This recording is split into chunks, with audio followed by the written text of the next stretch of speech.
right, so here we are over at video production. You can see I'm logged in as a student, and I even have some words ready to rock and roll on the teleprompter you just learned how to use. So let's get to using the camera.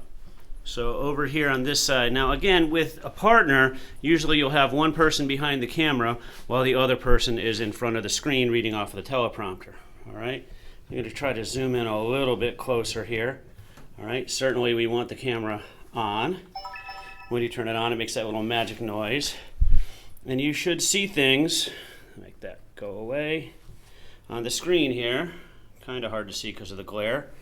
Let's see if I can turn that a little bit better. Yeah, so you can see that on the green screen here, if I put my hand in front of it, you'll see my fingers dangling, okay?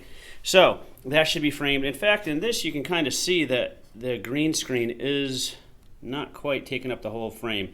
You want that to be nice and filled here on the side. You don't want any gaps because that's going to mess up your green screen, I don't know, abilities, I guess, for lack of a better word.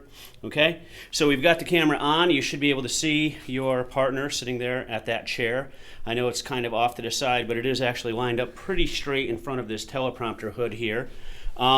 This is important. We've got to turn on the microphones, okay? And they're plugged in over here, and this wire goes over here and gets plugged in over here. Now this thing is battery operated and you have to turn it on, and when you do, come on. Oh, dag nabbit. Somebody left it on and the battery's dead.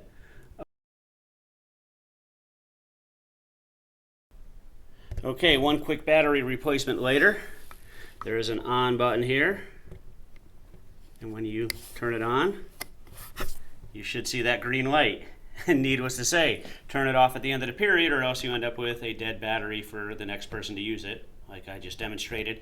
Pretty annoying. So make sure you turn it off. And what that's going to do is it's going to allow you to use that mic over there and possibly that mic, although we're probably only going to be going recording one at a time. All right. Now, what's funny about that is you should see over here these little white bars as I'm talking. Hey, hey. You see those white dots moving there. That tells me that the microphone is actually working. If you see no bars moving there, that means the mic is probably off, or maybe the battery is dead there, or maybe this volume switch or this switch here, see how it's kind of pointing straight up and down, the white mark there? That's pretty important too. All right, so now I can see that I actually have what we call bump. In other words, those white bars are moving.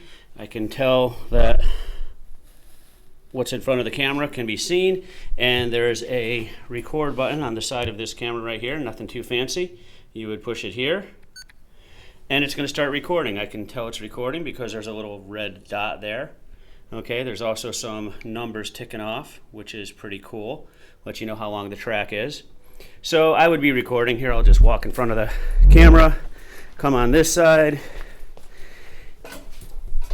And here I am reading off the teleprompter. It's time to record your segments, blah, blah, blah. And again, picture another person over there running the camera while I'm here reading my lines off the teleprompter. I finish my section on the teleprompter, and they hit that same button that started recording to pause the recording. So I'm going to come back over here. You can actually see there's a little red light flashing there too. Tells me that it's recording. And I'm going to push this button on the side here. Makes a little beepy. No more red light. No more red light. That tells me that I'm done with that particular segment. Okay? Now, I could look at the segment here on the camera. I don't have to, but if you ever wanted to, you can push the play button there. And it'll show however many sections you've recorded there. But what's going to happen is, because it's plugged in here to this USB, which this cable goes all the way around over to here and underneath to your computer, and hopefully this camera will allow you to see what I'm doing over here. And again, I'm sorry, I'm kind of doing this with one bad arm. So if I click down here at the bottom, the little thing that looks like a file folder down here. Come on, files. There we go. File Explorer, it's called. And you should see something here called Canon Vixia. That's that name of that camcorder that's over there. And if you click on it, you should see something there that looks like removable storage.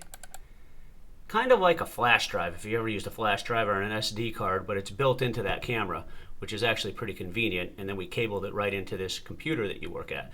DCIM here stands for Digital Camera Images, which is the stuff we need. It generates these folders. Obviously, the latest one would be the last thing that I just did. I wish we could rename these, but we can't. But here is my file, and in fact, I can make this guy small here. And if I double click on this, I wonder if it'll play for me up here. It might. Sometimes it's a little fussy about playing in Windows Media Player. Give it a second, see what happens. Holy cow, it's working. Watch this. Okay, there's also some numbers. Let me fast forward. Teleprompter. Hey, and I'm even in focus. Blah, blah, blah. So that tells me that my video worked. I can hear it over here on the speaker. Reading my lines off the teleprompter. You could listen to it with the headphones on if you wanted to, I suppose. And they... So yes, that is a good video. Let's say I want to keep that guy. Here's what I'm going to do. I'm just going to drag it over here onto my desktop, over here onto the blue part. Just going to copy it over there. Says copying. Might take a minute, depending upon how long that file is. Here's why. Because now that I have it here, I can right-click on it and click the rename button. And if I backspace, I might call it Mr. Pat News, or Joey's Weather, or Susie's Commercial, whatever. And before long, you should have a whole bunch of files over here. It looks like they have the little orange arrow there. And that's what I'm going to upload to my WeVideo account, okay?